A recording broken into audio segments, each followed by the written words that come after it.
Well, I'm a little late on this one, a lot late, but I'm going to give you my full opinion today on the Coros Pace 2 watch. So let's take a look at it.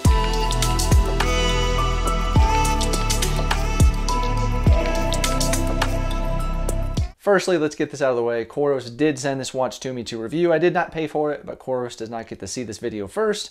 They don't get to influence my opinion at all. I'm going to say what I want and tell you the honest truth. And one other thing, down below in the description will be an affiliate link to go purchase this watch. So if you would like to support the channel, you can do that. It doesn't cost you anything, but it does support the channel. So as you can see, I've got the watch on right now. I've been wearing this for a couple of weeks, testing it on the road, on the trail, on the treadmill, giving it a pretty good walk through, and I've been happy with it. It's a good watch. It comes in this little box right here. This is the one with the silicone band. I'll get into that in a minute, but typical Coros unboxing. You've got the outer box and then the inner box. The owner's manuals and such are on top. Pull it off. The watch sits right in there. Your chargers are underneath of it. Neat little box. So the Coros Pace 2 is a updated version of the Coros Pace. It's a 42mm size watch. It does have the digital dial on the top right corner, which I actually found that this digital dial turns really well. It has a nice click to it as you turn, and it feels better than it does on my Coros Apex watch, by the way. So I like that. It kind of lets you know for sure that you're turning it. But it does also have the back lap button on the bottom right hand side. Just the 2-button configuration. That's it. So the Coros Pace 2 does pair with ANT+, Bluetooth, and also the Stride power meter technologies, things like that. You can pair another type of heart rate monitor as long as it's, Bluetooth or ANT+, but it pairs really simply with the watch. It's really nice. But you don't even really need the Stride foot pod because the Coros watches now have integrated running power built right into them. And I don't have a foot pod to compare that to, but from the other YouTube videos I've watched comparing them, it seems like they're very similar. They're not going to give the exact same reading because it's all kind of different depending on the algorithm, but the highs and the lows and the valleys all match up pretty well. So Coros did a really good job with their running power on their watches. By the way, if you're finding this helpful, it's bringing you some value, you're maybe learning about this watch and deciding whether or not you want to purchase it, give the video a thumbs up. It really does help the video out a lot. And maybe, if you haven't already and you're new and you want to click subscribe, I would really appreciate that too. The band is a silicone band. It's really stretchy. I mean, just like, look at that. I mean, it's got a lot of flex and stretch to it. Really comfortable to wear. It is a 20mm quick release on the back, so you can go to, Amazon or any of your stores, buy a band to replace it with a color you like, or if it happens to break. The only issue I did have with the band in my testing was I was actually swimming in a pool and my daughter jumped in off the edge, and my daughter's 2, and I grabbed her, but she grabbed the watch as well and kind of pulled, and somehow, I don't know what happened, but the band disconnected completely. It has this little quick release thing on here, but I'm pretty certain she didn't grab that because it's pretty hard to do. But it just disconnected. Luckily the pin didn't come out or anything like that, and I was able to snap it back in, but just, maybe if enough force is applied, it's going to come off. So just maybe keep that in mind if you're running in the woods and you get snagged on a tree branch. It may pop off. Also, talking about comfort and wear, let's throw this thing on the scale and see what it weighs. This is with the silicone band. So with the silicone band, it comes in at 36 grams. That is incredibly light. You don't really feel it on your wrist. You can sleep with it really comfortably. So the watch is also water resistant down to 50 meters. So you can do some swimming with it. If you want to take it out in the pool, the lake, the ocean, whatever. Overall, I think the watch looks really good. It's a very small watch. It's lightweight. It just sits on the wrist well. And this is just what it looks like on my wrist. And again, this is the 42mm size for reference. With the 42mm size, the display is 1.2 inches and it's an always-on LCD display. And I actually found that the backlight on this display is pretty bright. The display itself is bright. It seems to be a little bit more crisp than my Coros Apex watch, but it's just, I thought it was a little more crisp and easier to see. The Pace 2 also features night mode, which pretty much has an always-on backlight while you're running at night. And it's not super bright like the full capacity. It's just a dim light so that you can look at it and see it while you're running. And it's really nice to have that feature. It works pretty well. So the bezel and the cover on this watch are just a fiber reinforced polymer, basically just a plastic. There is no titanium, stainless steel, aluminum. It's just plastic. And it gets the job done. Okay, so let's talk about the battery life of the Coros Pace 2. It's pretty impressive. I mean, this thing will do 30 hours in a continuous GPS activity, and that's heart rate on, full GPS all of that. So 30 hours. Pretty much more than enough to get you through just about any 100-mile ultra marathon, except for maybe, like Hard Rock. But if you need to go even further, you can turn this thing on Ultra Max mode and get up to 60 hours of GPS tracking. It does reduce the tracking points a little bit. It helps improve the battery life, and it works pretty darn well. And even my experience with Ultra Max mode has been pretty accurate. I mean, it's not been that much different than full-on tracking. And then also in smartwatch use, so just daily features, getting your text messages, your emails, and just wearing it as a watch, they say up to about 20 days. So that's pretty darn good as well. The watch is loaded with different features. It has the optical heart rate sensor on the back, which you can see there. So it also has the accelerometer, barometer, and compass, the ABCs of watches. At this price point, that's pretty darn amazing. It also has, of course, the gyroscope and the thermometer. So, I mean, this thing is just literally loaded with features. So the Coros Pace 2 does have a limited activity set that you can do on the watch. There are 12 different activities that you can do. There is no designated trail run mode. It does not exist on the watch. So if you're going to run on the trail, you just have to use regular run mode. I'll get into that more in a minute when I talk about the GPS comparison versus a Coros Apex watch using trail run mode. And we'll take a look and see if there's any differences. But I found it to be pretty accurate even in run mode.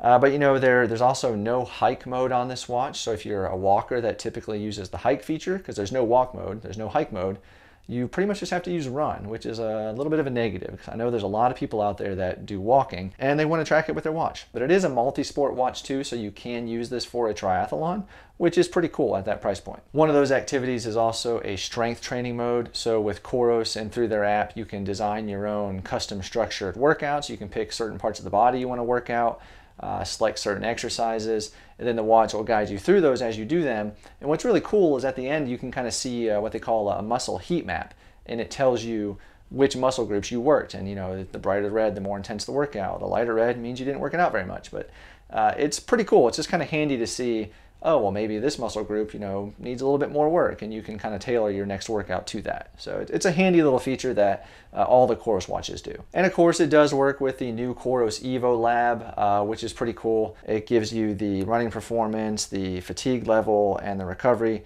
along with some other features as you click through those, just right on the watch. And again, it's in the app, just like on the other Coros watches, which I did a video on. The Evo Lab, top right corner, you can take a look at that.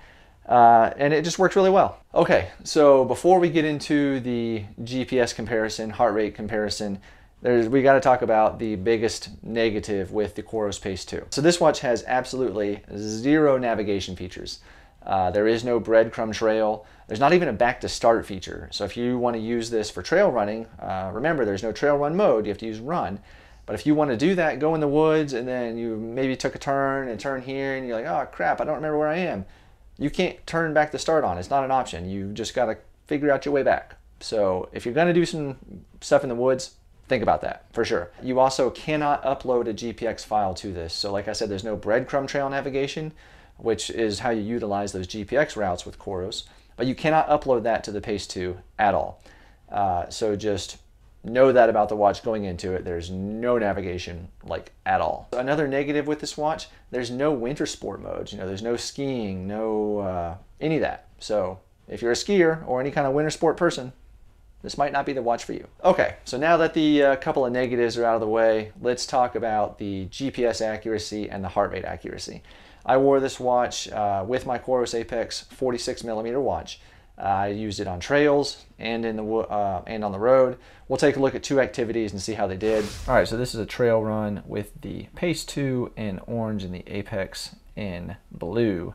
We can see that, this is a trail run with a good bit of tree cover. This is an out and back, but there is a little bit more gap between the orange, which is the Pace 2, like I said, so they're, GPS wise, it might not be as accurate as the Apex.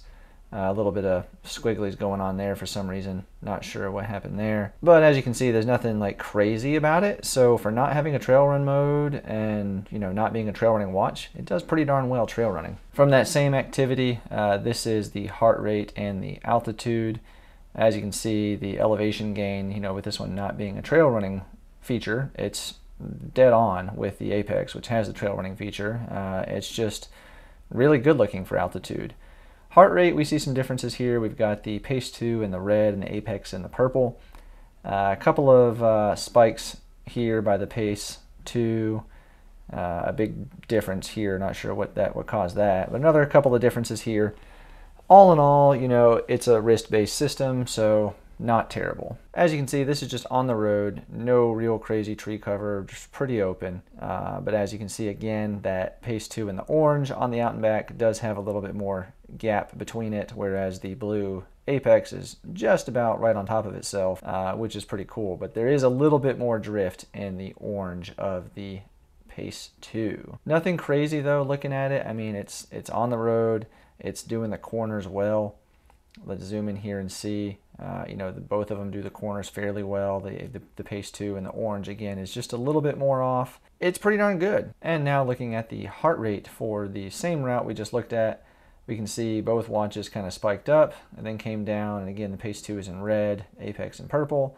But they stay really pretty darn consistent. I mean, nothing crazy. Like, this is one of the best comparisons I've seen. They're just about right on top of each other. All in all, the GPS tracking seems to be pretty good. So I was kind of impressed with that, even on the trails.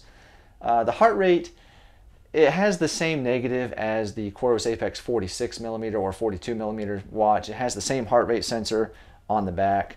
It's just, there's no way to put it. It's not a good heart rate sensor. It works okay, but it takes like 10 to 15 minutes before it gives you an accurate reading. Like when I start with this watch, or even my Coros Apex 46mm, it just spikes up like crazy. Like the other day I was running on the treadmill, super easy pace, like I'm talking with my wife over there working out, and it said I was at like 177 beats per minute, which was absurd. And then after about 12 minutes into the run, it just dropped all the way down to like 125. I'm like, okay, well that's more like it, but that spike at the beginning just, it frustrates you, especially if you're trying to do a workout with heart rate, which if you are, we all know the chest strap is the way to go, but whatever. You still want to look at it on the watch. So yeah, just know that the heart rate monitor, after 10, 15 minutes, it does get much more accurate and do pretty well. Okay, that's the Coros Pace 2 watch. You know, I think it's a great watch. It's $199, which is just a really great price. I mean, this kind of watch with these features, all of that built into it, the accelerometer, the compass, the barometer, the different, you know, multi-sport watch where you can do the you know, triathlons, the battery life. It's just a freaking good watch. Sure, there's some limitations. The heart rate monitor could be better. It's missing some activities. No navigation.